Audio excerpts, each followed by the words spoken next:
in progress due to their different personalities. Eagles camp opened this week, and Jalen Hurts cut off the first question at his press conference to make a statement. I'm excited to be back, excited to go through this journey and go through this season with everyone here, from everyone, and I truly trust Mr. Larry, I trust Howie, I trust Coach Seranni to lead us in that right direction. But I think to win championships, to be the team we want to be, everyone has to buy into their role, and everyone has to, really be fully committed to doing their part and helping the team. And so I'm excited to go on that journey. I'm excited too. I'm writing up a piece for FoxSports.com. NFL MVP bets. Jalen Hurts currently plus 1,500. We talked about the schedule. By Halloween, Jalen Hurts could be like clearly the best quarterback in the NFC. I'm actually excited for Saquon Barkley, who has played in his career behind a bottom 3 offensive line every year. Crazy. So now he has a better quarterback. He has a better offensive line and tremendous perimeter weapons. What does that mean? Safeties can't stack in the box. So not only in New York do the Giants have a bad offensive line, like beyond bad, they had no perimeter weapons. So it allowed safeties to cheat and play in the box. So now it's great O-line, better quarterback who often on those, on a lot of the carries keeps it. I think Saquon's going to pop. I think the last place the Giants wanted him to go was Philadelphia. If he stays healthy, he will lead the league in rushing. That O-line, those weapons, no safeties in the box, he's going to have a huge year. That's a take, lead the league in rushing. Just the injury history. They're not going to want to wear him down. Save him for the playoffs, right? Not quite running back by committee, but I don't expect to see a lot of tush-push action with Jalen Hurts. Remember, Kelsey's gone. So now you have Barkley, who you feel more confident handing it off to. It's a bye team. Eagles, keep an eye on him. Final story. Okay, so I have 2 main things that I want to kind of talk about. 3 things, actually, I guess, with the Eagles here. But just to kind of end, just to kind of start where Colin ended, it'll be interesting. I don't know if Saquon is going to lead the league in rushing. I think he's more than capable of doing that. And I've already said many, many, many times, I think Saquon will ball out for the Eagles. But I do think it's going to be strategic. They aren't going to want to wear and tear him and run him into the ground. I just don't believe that to be the case because the Eagles have Super Bowl on their mind, right? They are thinking playoffs, Super Bowl, let's go. They're not just like, let's win the division. No, like they are thinking long-term, not short-term. They've been there. They've been to the Super Bowl. They've done this. This is not, it's a victory. They got to win. So they're going to be smart and strategic in that regard. And so I think that'll influence kind of some of his numbers. I think it's going to influence the numbers for a lot of these guys because the roster is stacked. There's a lot of mouths to feed. And I think it'll be a very balanced offense. But then the other thing, though, that I wanted to mention is listen, I don't agree with everything J-Mac has to say, especially a lot of his more like deeper analysis of teams. But he is a very strategic bettor. And so the fact that he's kind of saying like, hey, like Jalen Hurts can, based on the schedule and based off some of these things, that Jalen Hurts could be really like leading for the MVP. Like he's kind of right more often than not when he makes those types of plays. He's very connected to the betting community. And this is not me telling you guys to place any bets. I'm very against that. So please don't take that money, go buy a steak, do anything else. But he is very strategic and he takes tremendous pride. Like it's like a very big deal to him. Counter to Nick, who's also kind of that oriented, but Nick is definitely, I think Nick has to fight more bias than say a J-Mac. Like if he thinks that Jalen Hurts has 0 chance, like he's not going to place that bet. But if he actually thinks, hey, that's a great bet, he'll do it. So I think it's very interesting to hear that, quite honestly. He was ahead of the Eagles back in 2022 when they went to the Super Bowl. He was very much like one of the really first and earliest voices saying, hey, this team is going to get rocking and rolling. Like, they're going to be good. Like, look what they did at the end of last season. Look how it ended. Look who they got. Like, he was very early on that train.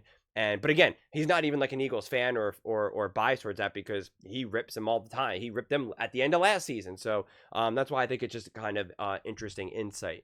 And I think what Colin is saying about Saquon is just so deadly accurate. I already did a whole video about how Nick Ray doesn't think that Saquon's going to have a big year or that he's going to have that much of an impact, and he wasn't that good for the Giants. He only had one good year, blah, blah, blah, blah, blah, blah, blah. And again, it's like we've said that's such nonsense, and we can see what Saquon has been able to do with a bottom NFL offensive line. It's like with no good quarterback, no other good weapons. Like, it's just the fact that Saquon was even able to remotely do anything for the Giants is a miracle, is amazing. And so the fact that he's now going to a competent team, a competent franchise with a great quarterback, an elite offensive line with other elite weapons, like Saquon is set up to ball out.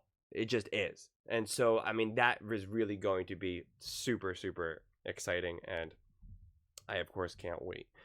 And now to kind of address the whole relationship with Sirianni and Hurts, because that seems to be like a common story that's kind of been, leaking out as of late within the last couple of days. I think it's interesting. I think they obviously have different personalities, and so that's just going to be a thing. And then also, the original offensive coordinator, or the offensive coordinator last season for Jalen Hurts, was essentially like Jalen Hurts' pseudo uncle. And so I think to see that all unravel is just kind of like bad blood in that regard. I don't think there's like true animosity or true like hatred or disdain for each other. I just think they are different people and they handle things differently. And I just think it's a coaching style or just like a style of how they interact with one another. But it doesn't mean that it can't be connected or even successful. I've had a lot of coaches over my life who were awful people who I hated, and whenever I reached to a certain level where I could be great for that specific team with that specific coach, I would still listen to everything he had to say. I would, because everything he said was amazing and fire and will only get me to be better and better and better. But I still hated everything else that he stood for. I still hated everything that he, how he communicated, what he represented, how he talked to me, right? Like the jokes like they make, like it just like I fundamentally did not like them as a person, but I respected them as a coach. I respected what they were able to accomplish and what they're helping me accomplish and their wisdom and what they can coach me and teach me.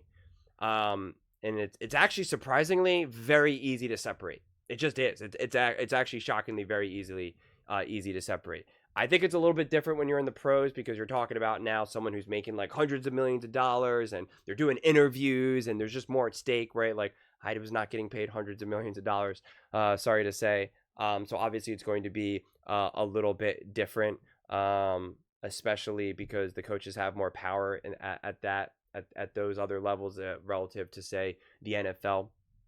But it can definitely be done. So I don't want to like overblow this.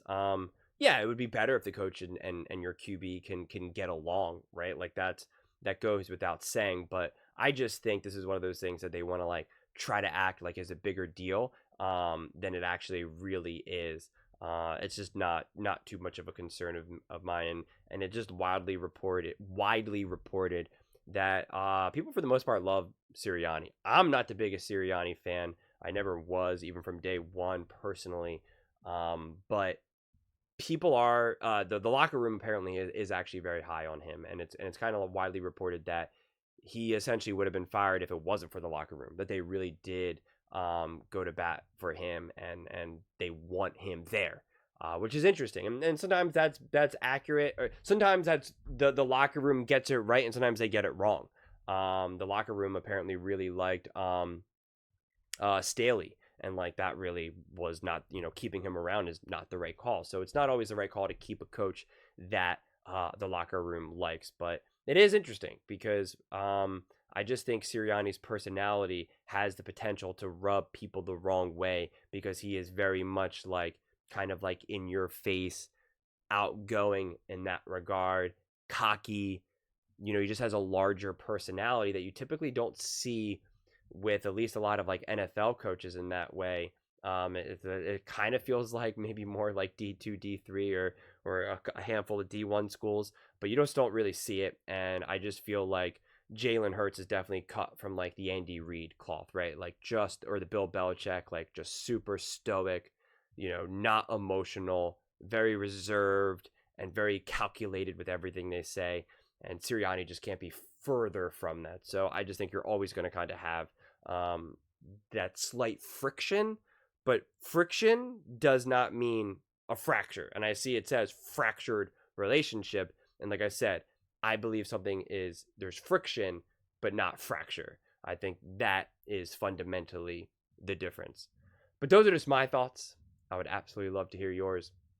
What do you guys all think about really the three topics with surrounding the Eagles? Jalen Hurts and Sirianni's relationship, Saquon Barkley being able to ball out with an actual competent team and offensive line, and Jalen Hurts going for the MVP. Let me know in the comments below. I read every single comment, so whether you agree with me or disagree with me. Either way, let's get in some discussions, let's get in some fights, but ultimately, let's just have some fun. And please do consider subscribing. We are building an amazing community here, and I'd absolutely love to see you part of it. I want to build something that we all genuinely feel connected to, something that we're really excited to be part of. I think we're well on our way to doing it. And please don't forget to give this video a thumbs up, as it really does help with the visibility and the algorithm. Thank you so much, and see you next time.